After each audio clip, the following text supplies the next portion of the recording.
इचलकरंजी सांगली रस्त्यावरील पार्वती औद्योगिक वसाहतीतील हॅपी पाचास या दुग्ध प्रक्रिया करणाऱ्या कंपनीला सोमवारी भीषण आग लागली। या दुर्घटनेत बॉयलरसाठी साठवलेलं उसाचं पाचट, ज्वलनशील साहित्य आणि अन्य वस्तू जळाल्यानं लाखो रुपयांचं नुकसान झालंय।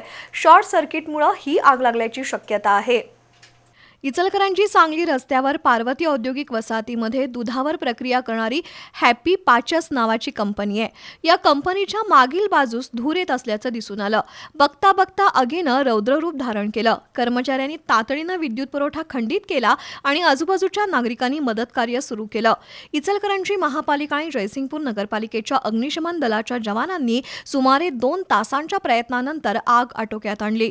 सुदैवानं या दुर्घटनेत कोणतीही जीवितहानी झाली नाही, पण बॉयलरसाठी आणलेलं उसाचं पाचट आणि ज्वलनशील साहित्यासह अन्य वस्तू जळून खाक झाल्यानं लाखो रुपयांचं नुकसान झालंय। या घटनेमुळे कारखान्यांमधील अग्निसुरक्षा यंत्रणा अधिक सक्षम करण्याची गरज दिसून आली।